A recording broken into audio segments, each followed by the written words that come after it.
This is the first of 4 optional modules in which I'm going to share a demo edit that I did of a student's work from a previous course. These modules are optional, they're not essential for the course, but it will give you a sense of how I approach editing an entire essay. And this is something that you're going to have to do in week 5 of the course when we do peer editing. You're going to have to edit entire essays for your peers. So this will be good practice for that. These demo edits will also synthesize a lot of the individual lessons that I'll be reviewing in the first 4 weeks of this course. If you would like to volunteer to have your essay demo edited later in the course, I will be demo editing students' works from this course. When you submit your essay, there'll be a little checkbox that you can check off to indicate that. Also, on these demo edits, I will be providing the text of the original essay. If you have enough time and you want to really challenge yourself, you could try to edit the essay on your own before watching the demo edit. The next thing I would like you to do actually is to pause the video and take a few minutes to read this first paper. If you've read it through once, it'll be easier to sort of follow my thought process on the editing.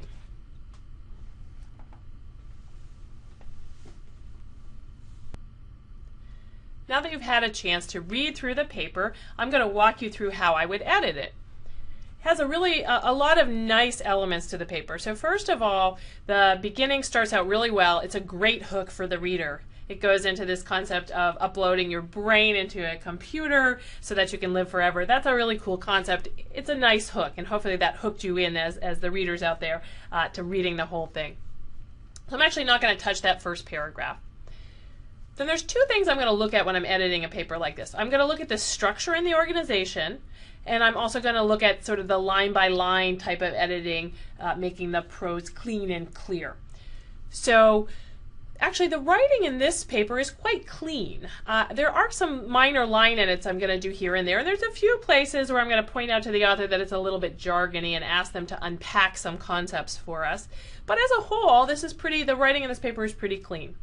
There's a little bit of organizational reorganizing that I'm going to do here, though. So one thing I'd like to see up a little bit higher in this paper, we get this nice hook in the first paragraph, but we don't get to exactly what this paper is about until the 3rd paragraph. So this paper is actually about a recently published study by Dr. Kevin Brigman. But we don't get to that main point of this paper until the 3rd paragraph. So that's a little bit too late because the reader doesn't exactly know what this particular paper is going to be about. The reader needs to know a little bit sooner on. We know it's going to be something related to neural circuit mapping, but we need to know exactly specifically what this paper is about and what the significance of the study is that the author is talking about. So we don't get that until the 3rd paragraph. So I'm going to move up a little bit from the 3rd paragraph. And actually, if you go all the way down to the end of the paper, the last paragraph, there's a really nice statement in this of the significance of Dr. Brigman's work. So I'm going to move that up and make this first sentence here, the basis of the actual 2nd paragraph of the essay. So I'm going to delete this and pop this right here, because this is the essence of the study. This is the significance of Dr. Brigman's study. What did they do? Well, it's the first example of a relatively large neural circuit reconstruction. So I want to make that point right up the front. This is why I'm even bothering to write a paper about Dr. Brigman's work, because this is why it's important. So let's make that statement right up front. Don't wait till the end and kind of keep the reader in the dark about what this paper is about. State it right out front. And then we're going to need the details, of course, about the particular study. So I'm going to copy this whole bit about Dr. Kevin Brigman and his team recently mapped the connections between these different types of cells in the mouse retina. So I'm going to just pull that up. So I'm going to say, in the first example of a relatively large neural circuit reconstruction, Dr. Kevin Brigman and associates, I'm actually going to change associates to colleagues. Associates sounds a little bit too much like a law firm, so colleagues, recently mapped the connections between these 2 types of cells in the mouse retina. And I'm going to end the sentence there. Now there is a little bit of jargon here. We got these 2 types of cells, the starburst amacrine cells and the bipolar ganglion cells. So I think the reader might need a little bit more clues as to what those are. I'm guessing that those are neurons. So what did we say? Key neurons in the mouse retina. And we can put, with a dash, we can put the 2 types of cells in between a dash. So something like that. So that gives us a nice statement of the significance of the work. We get early on what this paper is going to be about. It's going to be about Dr. Brigman's study where he mapped the connections in the mouse retina. Then we get this statement about how Dr. Brigman's work solved a controversy about exactly how these cells are wired in a certain direction. Well, that's a really interesting fact. So this paper is also, this study, Dr. Brigman's study, was also very important because it solves a particular controversy. Now, one thing that's missing from the rest of this paper is we never get any details about this controversy. The author in the original draft just kind of dropped it in the last paragraph, oh, and it solved this controversy. But that's a really important point. So we're going to tease the reader with that early on, say, hey, they solved this controversy, and we can unpack that. We can give all the details of that later. So I'm going to ask the author of this paper to add a paragraph as the second to last paragraph where they give the specific details about how they solved this controversy. So let's kind of give the reader a little hint about it in the second paragraph, and then we'll go into all the details about it in the second to last paragraph. So I'm going to make this a complete sentence. The work solves, and I'm going to make this in the present tense because we're talking about this is the first example and it solves something. So I'm going to keep this all in the present tense as we're giving kind of the big picture significance of the work. Solves I'm going to add long-standing, maybe that makes it sound a little bit more dramatic, a long-standing controversy, if that's correct, about exactly how these cells are wired to be directionally selective. Now, I'm going to highlight something here. This are wired to be directionally selective. I can kind of guess what the author means here, but I think this is probably a place where a little bit clearer, direct prose might be helpful. We can use a little bit more technical prose down in this paragraph that the author's going to add about the controversy later, but if there's a way to say it just slightly simpler here, if there's a way to make that prose just a little bit simpler, so directionally selective is a little jargony, a little technical. If there's a way to simplify the language there just a little bit, I'm going to leave that for the author and ask the author to try to do that in their revision. Now, we ended up leaving a little bit down in this fourth paragraph where I had cut the details about Dr. Brigman's study and moved it up here. I'm actually going to cut all of this because there really isn't anything in this remaining material that we haven't already covered elsewhere. So, they were trying to better understand the wiring. Well, we've already said it's about mapping the circuits. So elucidating cellular circuit. We've already said that in this second paragraph here. And this directional selectivity about the particular types of cells, that's already mentioned here. So actually, I don't think any of this is adding anything. So I think we can delete all of that information, get rid of that third paragraph. So now the second paragraph gives an overview of the paper and states the significance of Dr. Brigman's work, is sort of the big picture. Then we get to now what is the third paragraph, which is this whole paragraph about electron microscopy.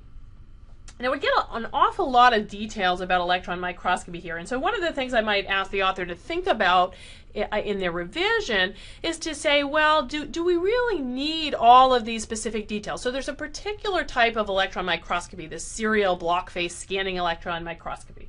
And that's very important for being able to map these neural circuits. If you didn't have that technology, you couldn't do it. But Dr. Brigman and his colleagues, this paper that the author is describing is not the one who invented this technology. So they're putting it to good use, but we can see here that it was invented by somebody else in 2004. So we may not need quite all of the details. So I'm going to streamline this paragraph a little bit, cut a little bit of the details, and I would ask the author to, in their revision, think about, do we even need to give so many details about why this type of electron microscopy versus other types?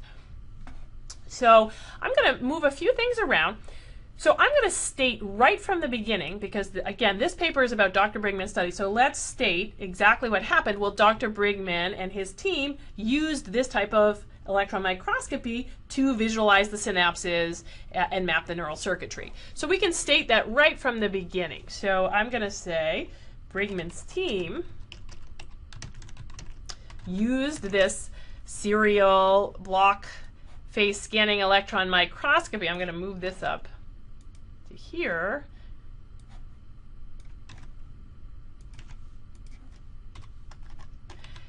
And the author here did use an abbreviation, an acronym, SBEM. I'm going to let it go for this paper because it's the only acronym they used, and it is awfully long to write out serial block phase scanning electron microscopy. But as I've mentioned before, do watch acronyms to make sure you don't have too many. So Brigman's team used serial block phase scanning electron microscopy. And then what did they use it for? Well, they used it to visualize synapses and follow neural processes. So I'm actually going to change that first sentence a little bit to just go right into what Brigham's team used the electron microscopy for. So I've changed it a little bit, but I think it works. So they used it to visualize synapses and follow neural processes. That was the goal of this type of microscopy. So I've started specifically with what Brigham's team done, and then I can go into some of the details about the different types of microscopy if it's needed. I'm also going to cut where it says volumetric reconstruction. Notice this very, that's kind of jargony, of neural tissue using electron microscopic resolution is necessary to map neural circuitry. Well, I think we can just say, if we're getting into why we used electron microscopy at all, electron microscopic resolution is necessary to map neural circuitry. I don't think we need any of the other words there. So we can cut a few words there. Then we get the author introduces two types of electron microscopy, I think, to say, well, these types weren't used because they have various problems if you're trying to map neural circuits. So let's just point out why they don't work for mapping neural circuits and get rid of, for example, focused ion beam scanning electron microscopy. We don't need to say that it gives excellent quality images because it fails, in this case, to be sufficient for this particular problem. So we could just say it fails to process tissue pieces larger than 40 microns in diameter. And then I'm going to connect this to this next type of microscopy that also doesn't work for this situation. And transmission electron microscopy, it's problematic because it requires thin sections, thin samples that often succumb to the damaging effects of manual handling and section distortion. So this whole sentence then becomes the reasons that we don't use these alternative types of electron microscopy, if this is determined to be important enough to put in the paper. Thus, it's most prudent to use a method that images the block face directly and is capable of imaging large block faces. And of course, this technique that Brigman used, SBEM, provides both necessary components. So it's arguing why serial block face scanning electron microscopy is so important here and telling you why other types of microscopy weren't used. All right, so I think that works. Of course, again, I would question whether we need even all of these details about why, one type of microscopy versus the other, but maybe that's very important. I'll leave that to the author to judge in their revision. Then we get to, okay, so this is what they use, the technology they use. Then we get to the details of this particular study. So we're sort of giving all the details of exactly how they reconstructed this large neural circuit and solved this controversy. The next two paragraphs actually are related to one another, and what I'm going to do is I'm going to shorten them a bit, cut out a few pieces of words and things that were a little repetitive, and actually can bring these two paragraphs into a single paragraph. I think they're related enough that it really all belongs in one paragraph. So it says, by staining a 200 micron piece of retina, which contained the entire arborization field, that's a little jargony right there. I think that has to do with the branching of neurons. I'm going to highlight that and in the revision encourage the author to see if they can come up with a simpler way to say that. I know that's a technical term in the field, but remember you're writing for the whole class. So that has something to do with branching of neurons. Maybe there's an easier way to say that. I'm also going to make a few edits to this sentence. So of a starburst cell with an extracellular stain that could outline cells and neural processes in SBM. This is kind of a long sentence. I'm going to just, and notice that the author writes by staining with an extracellular stain. I thought maybe we could change that to treating. So I said Brigman's team treated a 200 micron piece of retina. To get rid of a word here, instead of which contained, I'll put including the entire arborization field of this particular type of cell. And I'm going to set that little extra detail off with commas here because we could actually, you don't need that whole detail. We could just say Brigman's team treated a 200 micron piece of retina with an extracellular stain. So this is just an extra little detail. So it seems like an important detail, but we can put it in with commas, set it off with commas. With an extracellular stain that could outline cells and neural processes in SBEM. I think neural processes probably needs a little bit of unpacking too. I'm going to highlight that for the author. It's a little jargony. Is there something? Could you explain it kind of quickly with some simpler terms there? And I'm going to end the sentence there. So Brigman's team treated the retina with this. They were able to outline the cells and neural processes using this extracellular stain and this electron microscopy technique. Next we get to, we don't need to say Brigman was then able to reconstruct neural processes, right? That's repetitive, so we can just cut that. Then we get this sentence, based on morphology, he assessed the locations and sizes of putative synapses on these processes. All right, well, basically the idea here is that he's inferring where the synapses are based on what he can see. He can't see the synapses, but he can see shapes that suggest where the synapses might be. So I actually like better than assessed. Here's a really an example of using a good verb. I really like the word inferred here rather than assessed. That's what he's doing. He's inferring where those synapses are based on this morphological data. I don't think we need to say a putative synapses on these processes. I think we can delete that and we won't lose anything. In the next sentence that's in the next paragraph here, it's talking about why he has to infer. That is, why he can't directly see the synapses. So basically the synapses have intracellular features and the stain is an extracellular stain. So I thought actually that this whole concept is directly related to this sentence about inferring where the synapses are. So I thought we could kind of tie this all together. I actually want to put the idea in first, so the need to infer comes in first. So we could add, due to their many intracellular features, I'm just bringing this concept up from below, Brigman's team could not directly visualize synapses. I think that's the idea. So I'm trying to say it just slightly more directly than the author had in the original version.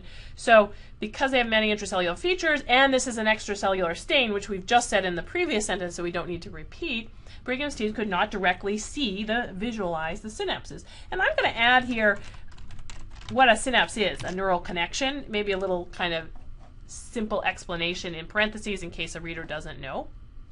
So now we've gotten rid of all of the material in this. We don't need to repeat that.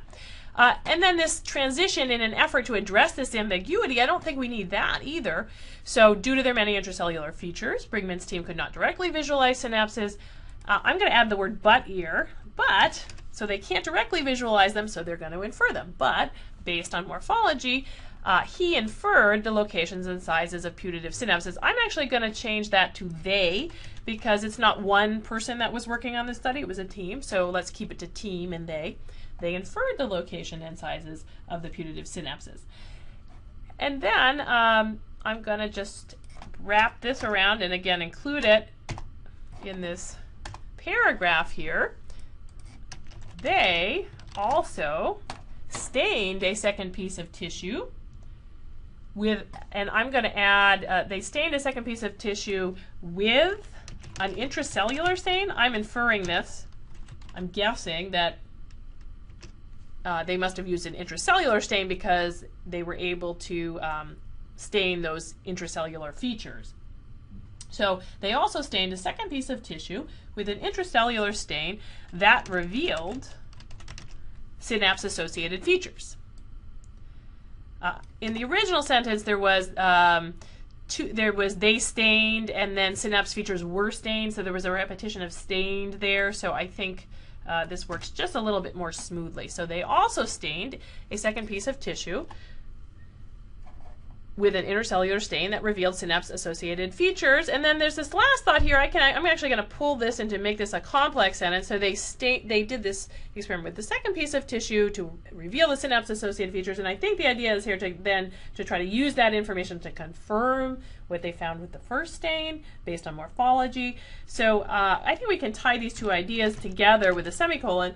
And they correlated, and I'm just going to say they correlated the synapse maps,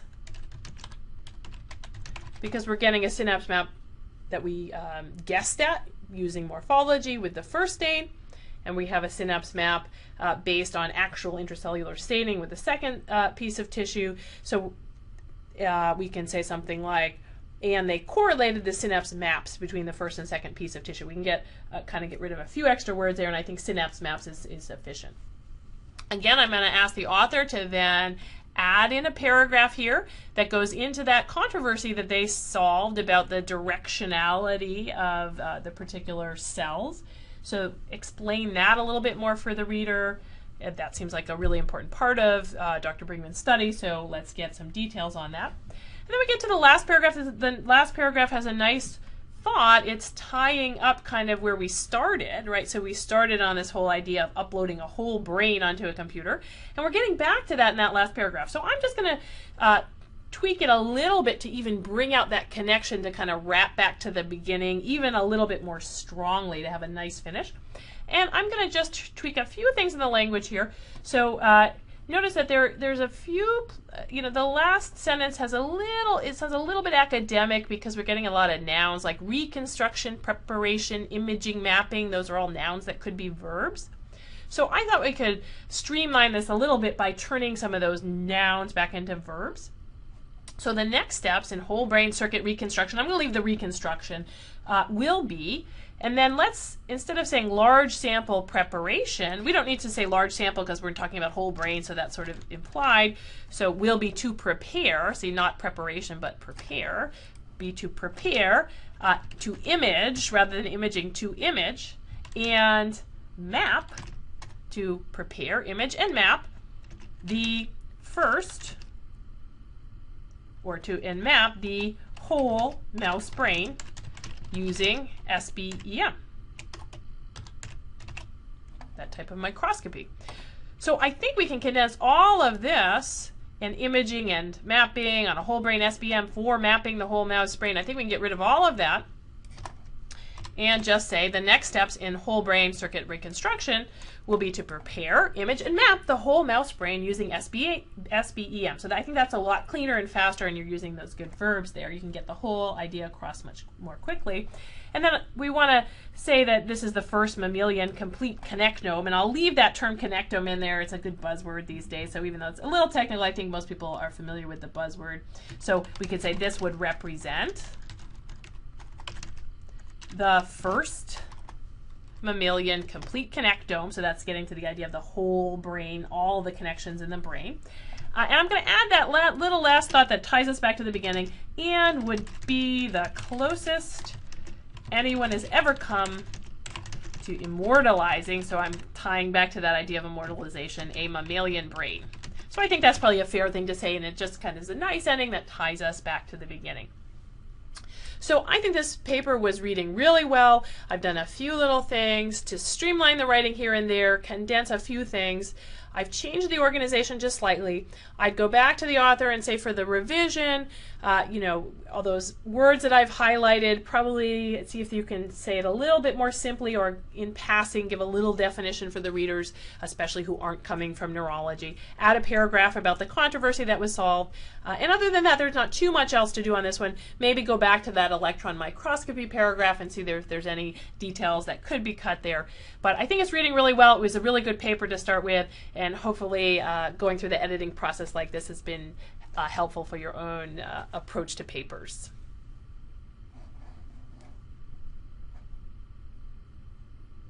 The preceding program is copyrighted by the Board of Trustees of the Leland Stanford Junior University. Please visit us at med.stanford.edu.